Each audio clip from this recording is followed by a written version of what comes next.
langsung saja membuka Alkitab kita di dalam Efesus pasal yang pertama, ayat yang pertama sampai ayat yang ke-14. Efesus pasal yang pertama, ayat pertama sampai 14. Sudah ketemu? Efesus pasal yang pertama, ayat pertama sampai ayat yang ke-14. Kita baca secara bersama 2, 3. Dari Paulus, Rasul Kristus Yesus, oleh kehendak Allah kepada orang-orang kudus di Efesus, orang-orang percaya dalam Kristus Yesus, kasih karunia dan damai sejahtera dari Allah Bapa kita dan dari Tuhan Yesus Kristus menyertai kamu. Terpujilah Allah dan Bapa Tuhan kita Yesus Kristus, yang dalam Kristus telah mengaruniakan kepada kita segala berkat rohani di dalam surga. Sebab di dalam Dia Allah telah memilih kita sebelum dunia dijadikan, supaya kita kudus dan tak bercacat di hadapannya. Dalam kasih Ia telah menentukan kita dari semula oleh Yesus Kristus untuk menjadi anak-anaknya sesuai dengan kerelaan kehendak-Nya, supaya terpujilah kasih karunia-Nya yang mulia, yang dikaruniakannya kepada kita di dalam Dia yang dikasihi. Sebab di dalam Dia dan oleh darahnya kita beroleh penebusan, yaitu pengampunan dosa menurut kekayaan kasih karunia-Nya, yang dilimpahkannya kepada kita dalam segala hikmat dan pengertian. Sebab Ia telah menyatakan rahasia kehendak-Nya kepada kita sesuai dengan rencana kerelaan-Nya, yaitu rencana kerelaan yang dari semula telah ditetapkannya di dalam Kristus, sebagai persiapan kegenapan waktu untuk mempersatukan di dalam Kristus sebagai kepala segala sesuatu, baik yang di surga maupun yang di bumi. Aku katakan di dalam Kristus, karena di dalam Dialah kami mendapat bagian yang dijanjikan. Kami yang dari semula ditentukan untuk menerima bagian itu sesuai dengan maksud Allah, yang di dalam segala sesuatu bekerja menurut keputusan kehendak-Nya, supaya kami yang sebelumnya telah menaruh harapan pada Kristus boleh menjadi puji-pujian bagi kemuliaan-Nya. Di dalam Dia kamu juga, karena kamu telah mendengar firman kebenaran, yaitu Injil keselamatanmu. Di dalam Dia kamu juga, ketika kamu percaya, dimeteraikan dengan Roh Kudus yang dijanjikannya ini. Dan Roh Kudus itu adalah jaminan bagian kita sampai kita memperoleh seluruhnya, yaitu penebusan yang menjadikan kita milik Allah untuk memuji kemuliaan. Nah, Bapak Ibu saudara kekasih Tuhan, di dalam ayat kebenaran firman Allah ini telah jelas diberitakan untuk kita bahwa Allah yang memilih kita dari semula. Jadi Bapak Ibu saudara kekasih Tuhan, kalau kita ada sebagaimana kita ada hari ini, itu adalah pilihan Tuhan. Tidak ada seorang pun yang percaya kepada Yesus kalau dia tidak dipilih oleh Tuhan. Namun tergantung bagaimana kita hidup ketika kita dipilih oleh Tuhan. Karena firman Allah berkata, ada orang-orang yang dipilih oleh Tuhan, ternyata mereka tidak menghidupi kebenaran firman Allah. Mereka tidak mengikuti apa yang Tuhan janjikan. Mereka tidak menjaga kekudusan. Mereka tidak menjaga kebenaran akan Allah yang ada, yang Tuhan berikan. Nah, di dalam perjanjian lama, Bapak Saudara, Allah Tritunggal berkata kepada saudara dan saya di dalam Kejadian pasal yang pertama ayat yang ke-26. Kejadian pasal pertama ayat 26 dikatakan apa? Coba kita baca bersama. Kejadian pasal pertama ayat 26. Berfirmanlah Allah, baiklah kita menjadikan manusia menurut gambar dan rupa kita, supaya mereka berkuasa atas ikan-ikan di laut dan burung-burung di udara, dan atas ternak, dan atas seluruh bumi, dan atas segala binatang melata yang merayap di bumi. Nah, firman Allah ini berkata, Tuhan berkata, Allah berkata, baiklah kita menjadikan manusia menurut gambar dan rupa kita. Jadi kita menunjukkan lebih daripada satu orang. Kita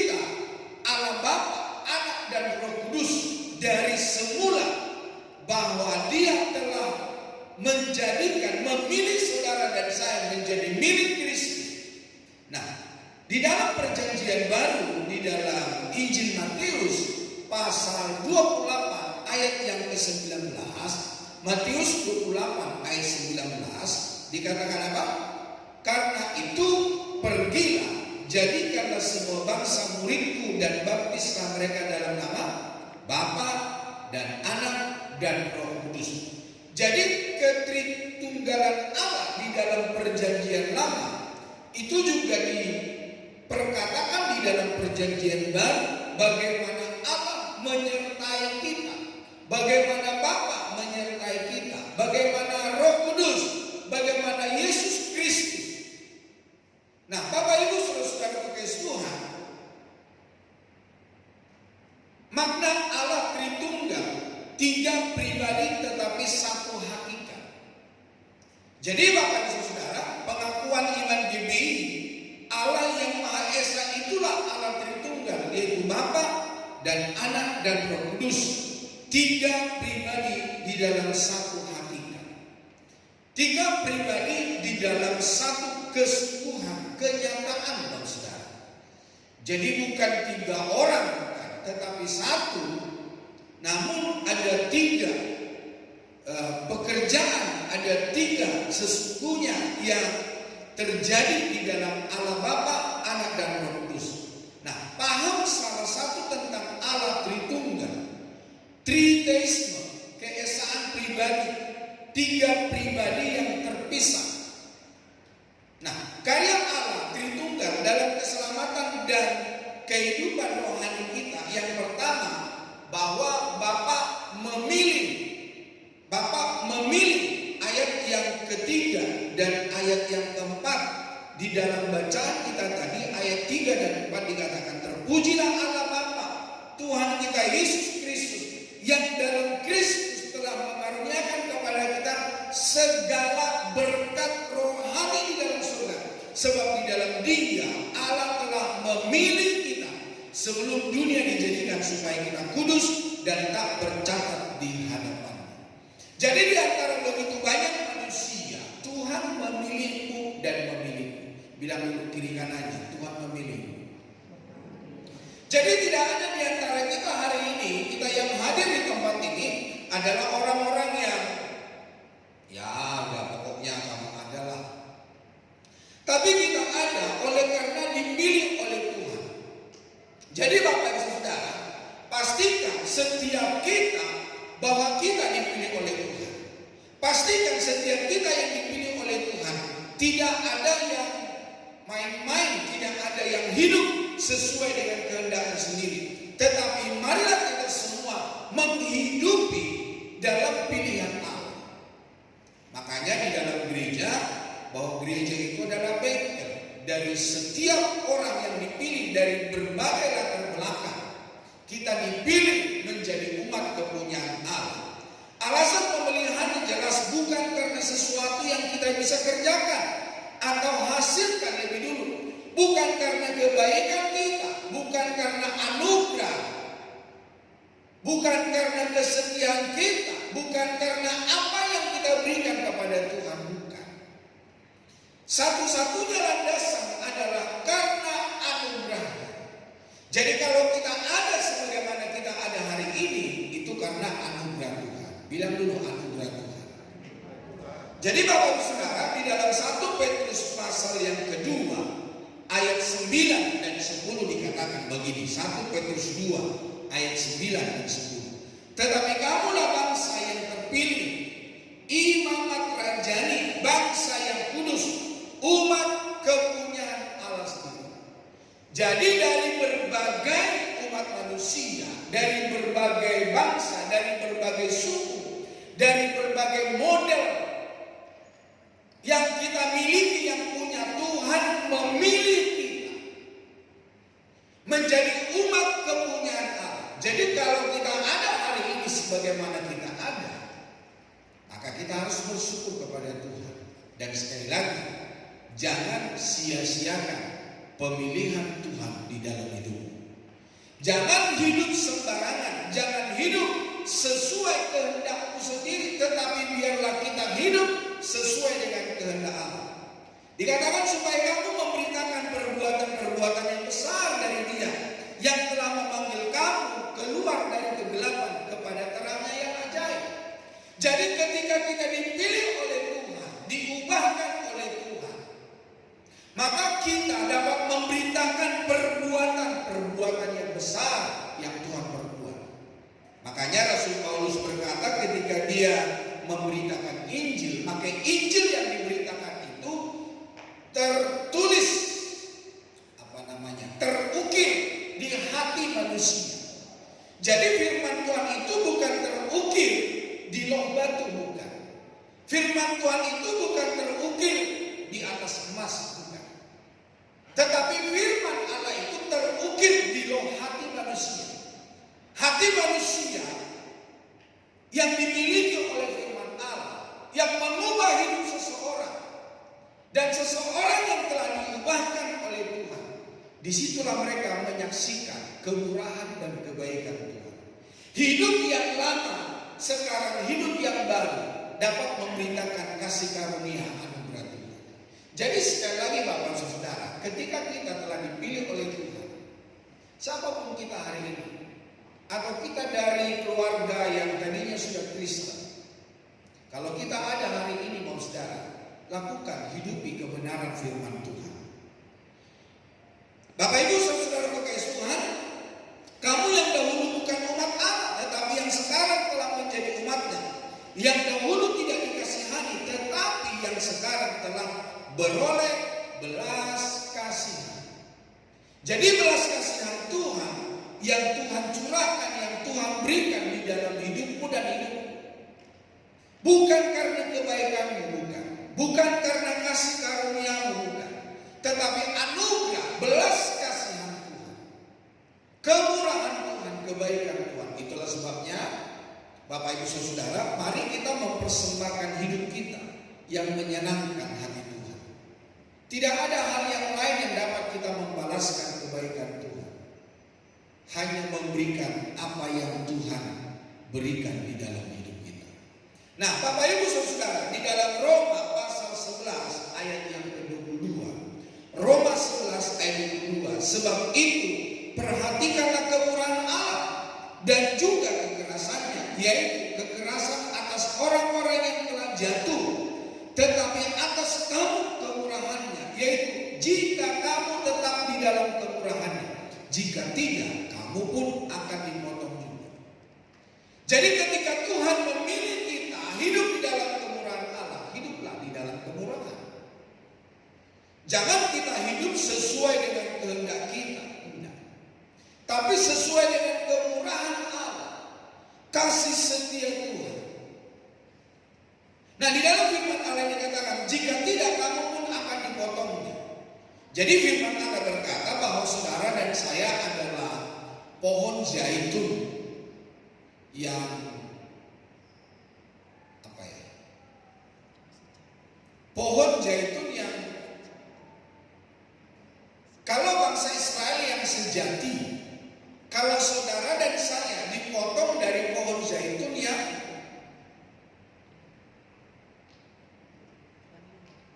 bukan sejati, yang hidup dengan sembarangan, yang hidup dengan keakuan hidup, kita dipotong dan dicangkokkan ke pohon zaitun yang sejati. Dari pohon zaitun yang sejati kita dapat menyerap makanan, kita dapat hidup, dan kita dapat bertumbuh. Nah dikatakan dalam firman Tuhan, kalau kita yang dipotong, dicangkokkan,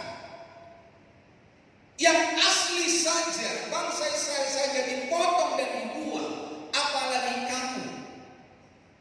Jadi bagaimana kita harus hidup di dalam Kristus? Bukan sembarangan hidup, bukan semau gue, saudara. Tetapi mari hari ini kita hidup di dalam kebenaran, hidup di dalam firman Tuhan, hidup yang sesuai dengan kehendak Tuhan. Sesuai dengan kehendak Tuhan hidup benar, lakukan kehendak Allah. Ya kalau dibilang Jangan mencuri ya jangan mencuri. Dibilang jangan berdusta ya jangan berdusta, saudara. Apapun yang dunia lakukan, kita harus berbeda. Bilang dulu kiri kanannya, kita harus berbeda. Jangan sampai sama dengan orang dunia, saudara. Kita yang sudah ada di dalam gereja, kita yang sudah sering mendengarkan firman Allah, kita harus berbeda, saudara. Nah, prosesnya terjadi sebelum dunia dijadikan. Ini menunjukkan bahwa di dalam kekekalan Allah Bapa telah memilih kita, mengenal kita, dan memiliki rancangan buat kita. Dari dalam firman Tuhan berkata, sebelum dunia dijadikan kau dan aku telah dipilihnya. Tujuan pemilihan yang ditetapkan Bapa Surgawi supaya kita kudus dan tak bercacat di hadapan. Kalau hari ini engkau masih bercacat celah di hadapan Tuhan, kau harus berubah, kau harus bertobat.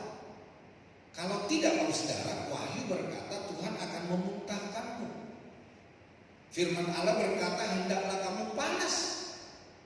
Misalnya kalau panas yang ditentukan oleh Tuhan 60 derajat, mari kita 60 derajat sampai ke atas. Jangan di bawah 60 derajat. Tuhan bilang, saya akan muntahkan kamu.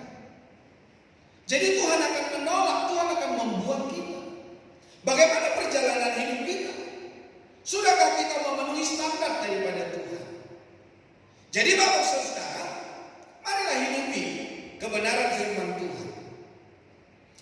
Di dalam Kolose pasal 1 ayat 21 dan 22 dikatakan begini. Juga kamu yang dahulu hidup jauh dari Allah dan yang memusuhinya dalam hati dan pikiran seperti yang nyata dari perbuatanmu yang jahat. Sekarang diperdamaikannya di dalam tubuh jasmani Kristus oleh kematiannya untuk menempatkan kamu kudus dan tak bercela dan tak bercacat di hadapannya. Jadi kita oleh kematian Yesus Kristus diperdamaikan dengan tubuh Kristus. Nah, gimana kira-kira tubuh Kristus yang suci, yang kudus, yang mulia dengan tubuh kita yang sembarangan, saudara? Diperdamaikan dengan tubuh Kristus. Coba Bapak Ibu bayangkan. Tubuh kita, hidup kita yang semena-mena, kita diperdamaikan dengan tubuh Kristus. Jadi Bapak Ibu Saudara, bagaimana kita harus hidup? Mari kita hidup dengan baik. Hiduplah berkenan kepada Tuhan. Hiduplah tidak bercela. Hiduplah tidak bercacat di hadapan Tuhan. Nah, Bapak Ibu Saudara, yang kedua, anak menebus. Kalau tadi Bapak memilih kita, yang kedua, anak menebus. Ketika Tuhan memilih kita, ketika Bapak memilih kita, sekarang anak menebus kita. Dari segala kelemahan, dari segala kekurangan, dari segala apa yang tidak berkenan kepada Tuhan. Menebus berarti membeli atau menukar. Dia membeli kita. Dia menukar kita. Kita yang berdosa ditebus oleh Kristus, Sang Anak, karena pelanggaran kita yang diampuni. Segala dosa kita, segala kelakuan kita yang jahat diampuni oleh Tuhan. Jadi Bapak Ibu Saudara, ketika kita telah ditebus oleh Tuhan, mari hari ini hargai tebusan Tuhan di dalam hidup kita. Nah, Bapak Ibu Saudara, di dalam ayat yang ke-7,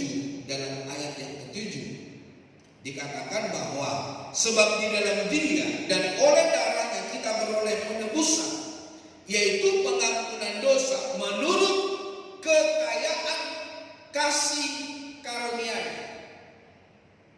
Jadi kita ditebus dari kekayaan dan kasih karunia. Jadi Bapak Ibu Saudara, boleh saja kita berkata, aduh saya tidak layak. Kalau Bapak Ibu berkata, Bapak Ibu tidak layak di hadapan Tuhan, lihat saya, seakan-akan Bapak Ibu meraup darah Yesus dan Bapak Ibu melemparkannya ke muka Yesus. Siapakah yang mati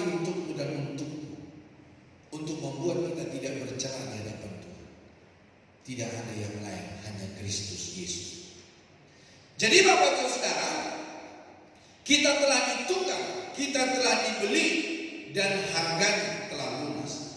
Di dalam Injil Matius pasal yang ke-20 ayat yang ke-28, Injil Matius pasal yang ke-20 ayat yang ke-28 dikatakan, sama seperti Anak Manusia datang bukan untuk dilayani, melainkan untuk melayani dan untuk memberikan nyawanya menjadi tebusan bagi banyak orang. Jadi dia memberikan nyawanya untuk apa? Tebusan, untuk menebusmu dan menebusmu. Adakah manusia di dalam dunia ini yang memberikan dari apa yang dimiliki untuk pengampunan, penebusan dosa bagi orang lain? Mungkin jarang kali ya. Tetapi Bapak Saudara, ini Yesus memberikan nyawa. Itulah sebabnya jangan berbuat dosa lagi. Hiduplah di dalam kebenaran Allah, karena Kristus telah mati untuk. Tidak ada penebusan yang lain, tidak ada pengampunan dosa yang lain, hanya di dalam Yesus Kristus. Jadi Bapak Ibu Saudara kekasih Tuhan, Anak Manusia memberikan nyawanya menjadi tebusan bagimu dan bagimu, membuat kita berkenan, membuat kita suci kudus di hadapan Tuhan. Di dalam Yohanes 3 ayat 16, ada yang hafal? Karena begitu besar kasih Allah akan dunia ini, sehingga Ia mengaruniakan Anaknya yang tunggal, supaya barang siapa yang percaya kepadanya tidak binasa, melainkan beroleh hidup yang kekal. Bilang dulu kiri kanannya, kamu sudah hidup kekal. Jangan sia-siakan hidup. Berilah yang terbaik di dalam Kristus.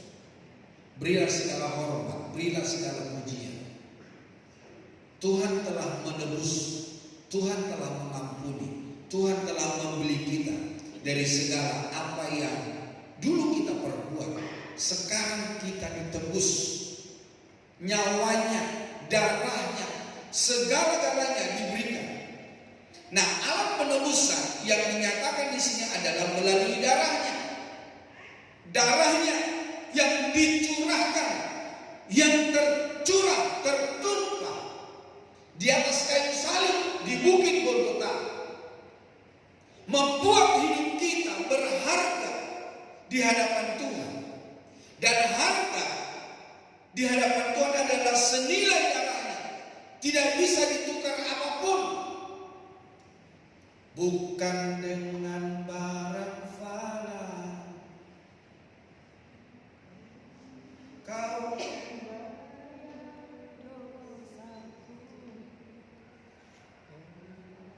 baik dengan emas dan perak. Berapa emas, berapa perak yang Bapak Ibu mau berikan untuk tebusan hidupmu dari segala dosa? Apa yang dapat kau perbuat di dalam dunia ini untuk menebus dosamu? Wah, supaya saya berkenan kepada Tuhan, saya mau persembahkan diri saya. Itu juga nggak bisa. Hanya ketika kita datang kepada Yesus, mengakui Dia menjadi Tuhan dan Raja di dalam hidup kita, maka Tuhan memberikan pengampunan, Tuhan menguduskan, Tuhan melayakkan kita. Hal ini pun terjadi karena sebuah landasan kekayaan anugerahnya bagi kita yang berdosa. Yang ketiga, saudara, Roh Kudus memutraikan. Selain hanya Bapa memilih kita, Tuhan Yesus yang mencurahkan segala apa yang Dia miliki, tubuh, darahnya tercurah untuk kita, nyawanya diberikan, dan Roh Kudus memetraikan, yang artinya bahwa saudara dan saya adalah pribadi yang telah diberikan karya keselamatan yang besar itu. Di dalam ayat yang ke-13 dan ayat yang ke-14 dikatakan begini, di dalam Dia kamu juga, karena kamu telah mendengar firman kebenaran, yaitu Injil keselamatan. Di dalam Dia kamu juga, ketika kamu percaya, dimeteraikan dengan Roh Kudus yang dijanjikannya itu. Dan Roh Kudus itu adalah jaminan. Jadi ketika Roh Kudus ada dan memenuhi kita, Dia adalah jaminan di dalam hidup kita sampai memperoleh seluruhnya penebusan yang menjadikan kita milik Allah untuk memuji kemuliaan. Jadi Bapak Saudara, meterai, tidak ada yang dapat mengambil meterai daripada Tuhan. Tidak ada yang dapat menggantikan meterai daripada Yesus. Hanya Dia sendiri yang memeteraikan kita menjadi milik kepunyaan Allah. Di dalam 2 Korintus pasal yang pertama, ayat yang ke-21 dan 22, dikatakan apa di situ? Sebab Dia yang telah meneguhkan kami bersama-sama dengan kamu di dalam Kristus adalah Allah yang telah mengurapi, memeteraikan tanda miliknya. Saya tidak tahu meterainya ditaruh di mana di dalam hidup kita, tapi pastikan bahwa engkau pun telah dimeteraikan oleh Tuhan. Engkau adalah milik Tuhan. Itulah sebabnya jangan hidup sesuai dengan kehendak, jangan sesuai dengan kata orang dunia, tapi hiduplah sesuai dengan kehendak. Karena engkau telah dimeteraikan. Tanda milik atas kita dan yang memberikan Roh Kudus di dalam hati kita sebagai jaminan dari semua yang telah disediakan untuk kita. Jadi Bapak Saudara, setiap orang yang percaya menerima Dia menjadi Tuhan dan Raja telah dimeteraikan. Apakah meterainya ada di jidat kita juga saya tidak tahu. Tapi firman Allah berkata, Dia telah memeteraikan bahwa engkau adalah milik Tuhan. Sekali lagi Bapak Saudara, karena kita telah dimeteraikan oleh Tuhan, jangan sia-siakan hidup. Pulang dari gereja, hiduplah benar. Pulang dari gereja, hiduplah sesuai dengan kehendak Tuhan. Meterai menekankan tentang tanda kepemilikan. Jadi secara sah dan kuat kita adalah milik Allah. Bilang dulu sama dirimu sendiri, saya adalah milik Allah. Saya adalah kepunyaan Tuhan. Di dalam Injil Yohanes pasal 10 ayat 28 dan 29 dikatakan apa? Dan aku memberikan hidup yang kekal kepada mereka. Jadi sebelum kita ada di dalam kerajaan surga, hidup kekal itu sudah menjadi milik kita. Dan mereka pasti tidak akan binasa sampai selama-lamanya. Dan seorang pun tidak akan merebut mereka dari tangan. Tidak tahu Saudara, apakah meterai sudah Bapak Ibu miliki? Amin. Kok gak ada yang jawab? Apa masih hidup di dalam dosa?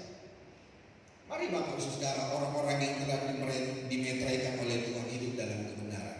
Bapakku yang memberikan mereka kepada aku lebih besar daripada siapapun, dan seorang pun tidak dapat merebut mereka dari tangan Bapa.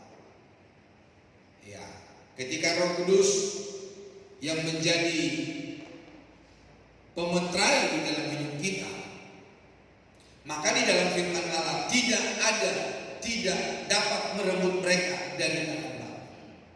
Jadi Bapak Saudara, Tritunggal Allah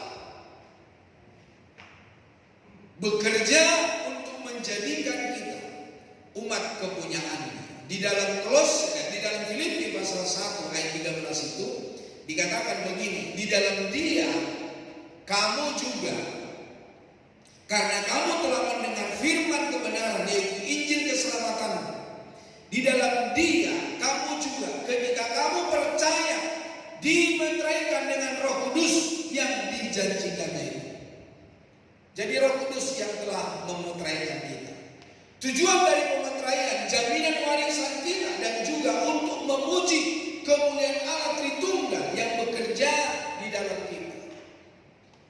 Jadi meterai Kristus adalah jaminan di dalam hidup kita.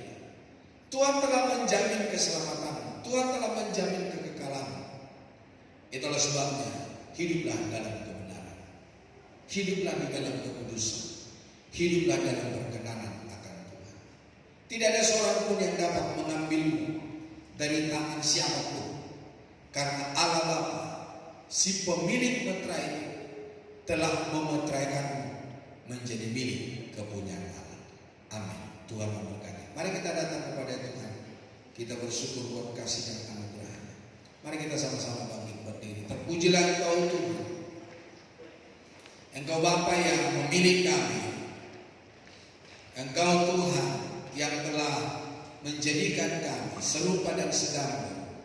Bahkan Roh Kudus-Mu telah memeteraikan kami menjadi milik kepunyaan-Mu ya Tuhan.